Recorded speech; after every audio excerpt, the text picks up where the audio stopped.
Centuries ago, there lived a simple man named James Ash, who once faithfully served the Elder Gods, but the more he worked upon gaining their favor, the more hungry he became of obtaining their power.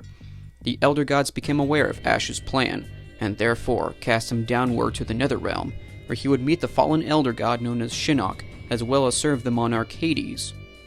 After hundreds of agonizing years of Ash dwelling amidst the flames of the NetherRealm, more trouble began to stir in the domain of the Elder Gods, as the demigod known as Daegon killed his parents, Argus and Delia. He delivered their souls to Hades in hopes of summoning Blaze, the fiery entity, in which destroying him would grant the victor complete godhood. Daegon sought to obtain this power, and became envious after discovering that his parents would grant it to his twin brother, Taven, who was seen to be more worthy.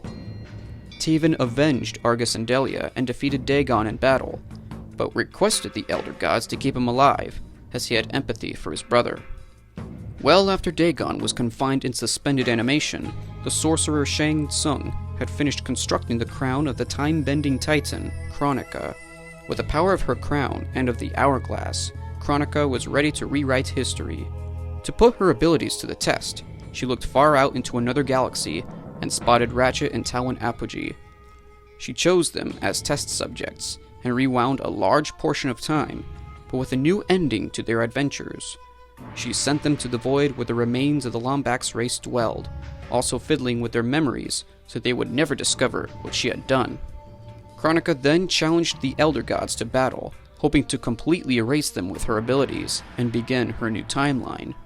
But she was defeated in battle, as she lost her crown and was driven back to her keep. Around that time, on Earthrealm below, the girl known as Pupuru had completed her quest.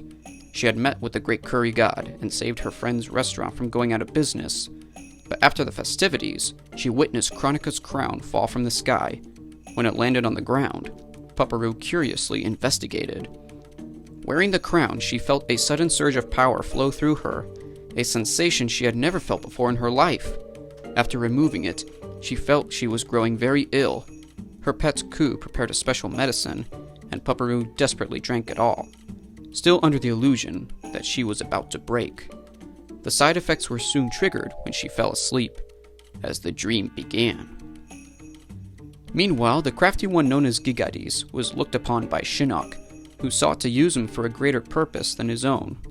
With his amulet, Shinnok brainwashed Gigades and rewrote a great portion of his memory, giving him a new life to lead, in which he would pay complete servitude to Hades. And Hades would test him, feeding him the urge to take revenge, since Pupuru refused him. It is time you learned a new ability as Prince of the NetherRealm. Quan Chi. What more can I learn? That which you have been too ignorant to know. We must ask you, have you ever killed anyone before? No. Minion, bring the prisoner. The great Kung Lao, defeated at the hands of Shao Kahn, Emperor of Outworld. The fool assumed he would win the Mortal Kombat tournament. What are you trying to prove? That taking a victim's life is one thing, but taking his soul, however, will allow you to live forever. Your soul is mine.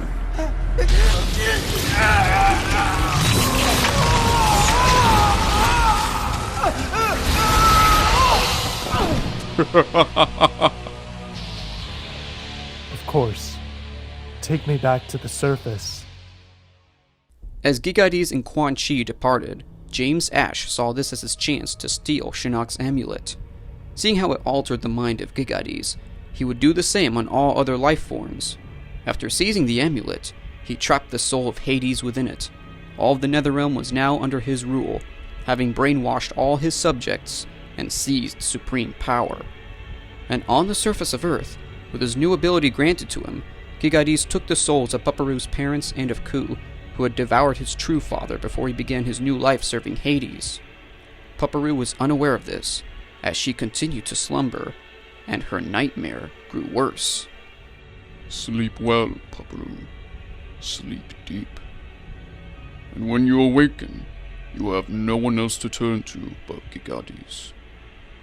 With your family gone, you will be the only one left for you. You will have no other choice. She is dreaming. A life form is beginning to take shape.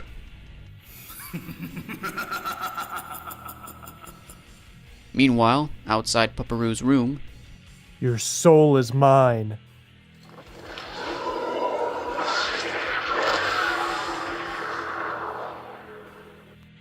Ha ha ha ha ha ha ha. I feel complete. You have done well. Your father will be proud of you. How long until Pupuru awakens? None can say. Her new medicine helped cause this horrible sleep for her. I must take her with us. I want her to see me when she awakens. She's sleepwalking.